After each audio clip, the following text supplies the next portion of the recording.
বাংলাদেশ সরকারের প্রধানমন্ত্রী তারেক রহমান সাহেবের সকল প্রোগ্রাম আপনারা দেখবেন তাকিয়ে, সেটা হলো মানবদরদী, মানবিক এবং ওয়েলফেয়ার স্টেট করার জন্য যে কাজ তা তিনি করার চেষ্টা করছেন। আমি যদি সোলার সিস্টেমের কথা বলি, এই যে মানে বিদ্যুতের কথা, সেইখানে বড় ছাড় দেওয়ার কথা ঘোষণা করেছেন। ইতিমধ্যেই পার্লামেন্টে তিনি উদ্বোধন করেছেন এই সোলার প্যানেল। আমরা শুরু করেছি মাইনর স্কেলে, মাইনর লেভেলে, বাট এটা সারা বাংলাদেশে আমরা ছড়িয়ে দিতে চাই।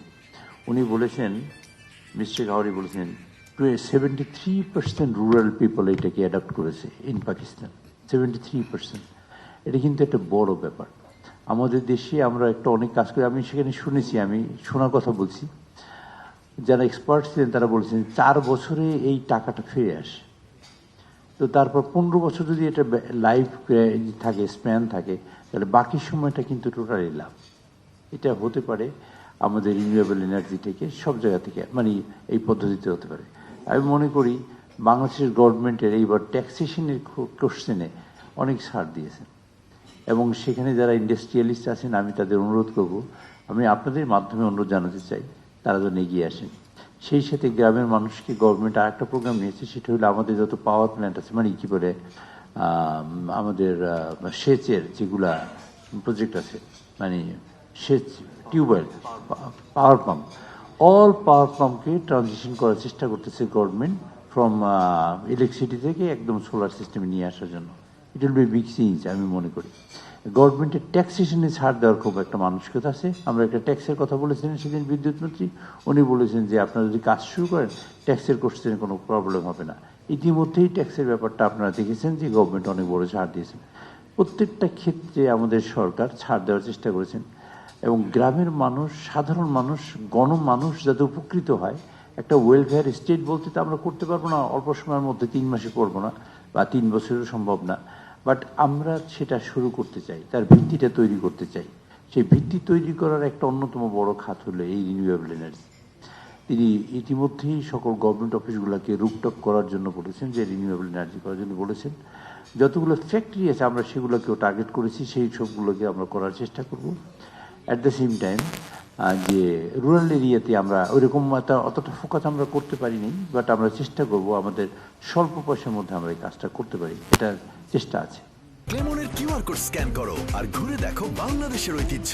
ক্লেমন, ক্লিয়ারলি বাংলাদেশি।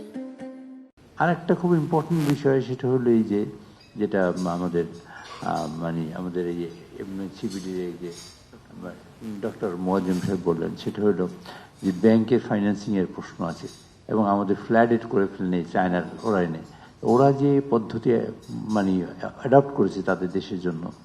আমি একটু মনে করি এরকম একটা পদ্ধতি, এরকম একটা আইডিয়াস আপনাদের এইটা সেমিনারটা, আমি মনে করি এটাতে একটা বড় মেসেজ যাবে এই দেশের মানুষের জন্য, যে আমরা যাতে মানে অন্তত রিনিউয়েবল এনার্জির দিকে আগাতে পারি, এটা একটা বড় মেসেজ যাবে। আমি সে প্রত্যাশা করি আজকে এখান থেকে গভর্নমেন্টের সকল সদিচ্ছা আছে। কোনো এই সেক্টরটা যদি এগিয়ে আসে, এবং গভর্নমেন্ট এখন বর্তমানে আমাদের প্রধানমন্ত্রী বর্তমানে চায়না আছেন, এবং আপনারা দেখবেন এখনও ডিসিশন হয়নি, আপনারা দেখবেন বড় চুক্তি হবে আমাদের এই সোলার ব্যাপারটা নিয়ে, ইনশাআল্লাহ আমরা প্রত্যাশা করি। এবং সেটা হবে এই জন্য যে বাংলাদেশের মানুষকে বাঁচাবার প্রশ্নে তার কোনো রকমের ছাড় নেই। নিরলস পরিশ্রম করছেন এবং নিরলস কাজ করেছেন। যে আমি প্রত্যাশা করি আজকে যে ইনফরমেশন মিস্টার গাওয়ারি আমাদের সামনে উপস্থিত করেছেন, সেটা আমাদের বিরাট কাজে লাগবে। তার এক্সপার্টাইজ, তার আইডিয়াস আমাদের কাজে লাগবে। এবং সিপিডি যে আয়োজন করেছে তার জন্য সিপিডিকে ধন্যবাদ জানাই, মিস্টার গাওয়ারিকে বিশেষভাবে ধন্যবাদ জানাই, যে তিনি এখানে এসে তিনি প্রেজেন্টেশন দিয়েছেন এবং আমাদের এই কথা বলার চেষ্টা করেছেন, শেয়ার করার চেষ্টা করেছেন।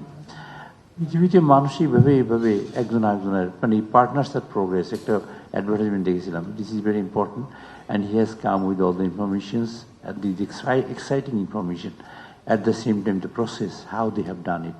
সো এইটা নিয়ে আমরা যদি আগাই, আমরা বিশ্বাস করি যে আমাদের যে সমস্যা হয়েছে, তারা একটা ইম্পর্টেন্ট কথা বলেছেন। দেখেন, যখন ফুয়েলের প্রবলেম হলো এই গালফ ওয়ার নিয়ে, ইরান যুদ্ধ নিয়ে, তখন কিন্তু তারা সেটা ওভারকাম করার সুযোগ পেয়েছেন কিন্তু এই সোলার সিস্টেম দিয়ে।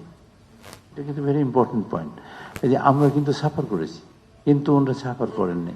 এই যে এই সাফারিংসের হাত থেকে বাঁচার জন্য আমরা চেষ্টা চালাবো আমাদের ইন্ডাস্ট্রিতে। এবং আমাদের মডার্ন যুগে বিদ্যুৎ ছাড়া কিছুই চলে না। মডার্ন যুগে যদি মানুষ স্বপ্ন দেখতে চায়, তাই বিদ্যুতের স্বপ্ন আগে দেখতে হয়। কাজে সেই বিদ্যুতের স্বপ্ন দেখাবার যে রাস্তা, গভর্নমেন্টের লিমিটেড রিসোর্সেস আমাদের জানেন, তো সেই লিমিটেড রিসোর্সের মধ্যে এখানে গভর্নমেন্ট টপমোস্ট প্রায়োরিটি দিচ্ছে। কাজে আপনারা যদি যে কেউ আগে আসেন, ইনশাআল্লাহ you will get the opportunity will be provided by the government.